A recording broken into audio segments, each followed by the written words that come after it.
Les généralités, je vais prendre en exemple une situation récente que j'ai vécue dans un projet coopératif de professionnels qui travaillent sur la communication et la coopération. Et dans le cadre de ce projet, l'environnement réglementaire fait que il y a des risques que certains d'entre nous, en particulier ceux qui font partie d'entreprises unipersonnelles, perdent leur agrément de formation, de formateur. Et puis la réalité d'aujourd'hui, donc, c'est une somme d'entreprises unipersonnelles. Et du coup, quand on intervient dans des organisations, la légitimité à parler au nom d'un collectif ou d'une expérience collective est limitée par le fait que nous sommes une accumulation d'entreprises unies ou bipersonnelles, et du coup, nous ne fonctionnons pas à temps plein comme une organisation avec les complexités, les freins et les résistances que génère un projet coopératif. Dans ce cadre-là, le souhait d'assurer aux nouveaux formateurs un lieu d'accueil qui leur permette d'avoir un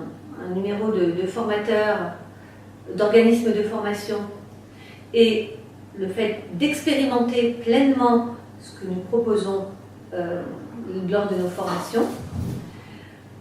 Dans ce cadre-là, a émergé un projet dans une région spécifique, d'une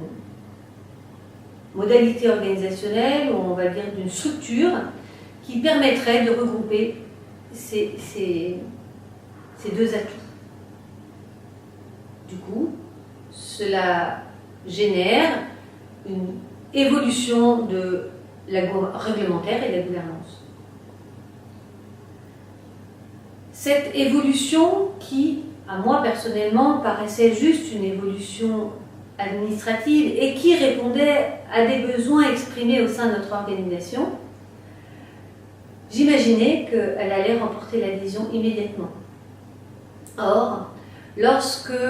certains d'entre nous ont demandé la possibilité d'être mandatés officiellement par notre structure globale, notre association, pour réfléchir à ce projet-là et avons demandé des moyens pour ce faire, les questions qui se sont posées étaient des questions de l'ordre de la clarification, de l'ordre de qu'est-ce qu'on risque, qu'est-ce qu'on gagne, donc en lien avec des peurs,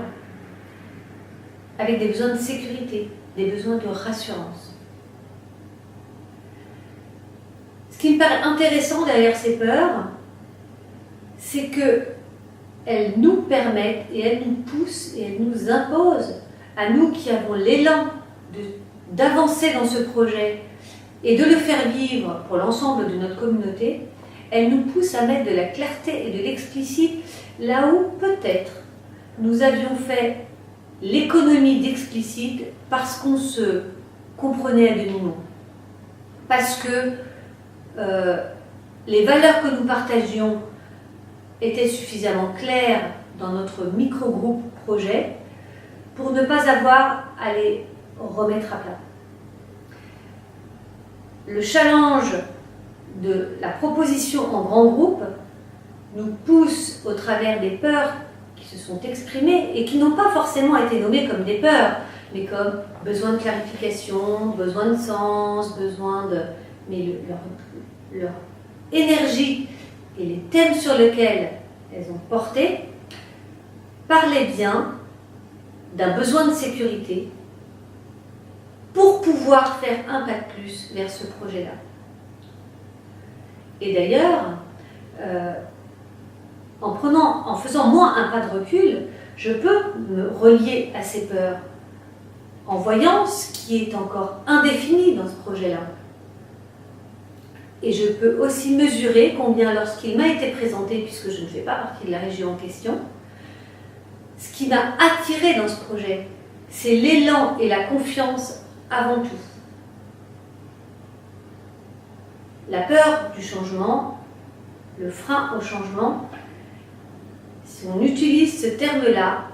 c'est que de façon sous-jacente, on s'attend à ce que les autres aient le même élan et la même confiance que nous. Or,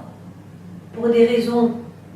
dont on n'a pas forcément besoin d'avoir la compréhension intellectuelle, ça n'est pas le cas. La réalité, le principe de réalité fait que nous ne mettons pas nos peurs tous au même endroit et que les peurs des autres nous aident à donner de la clarté sur un projet si nous souhaitons qu'il soit réellement coopératif et qu'il puisse s'appuyer sur ce que chacun peut apporter.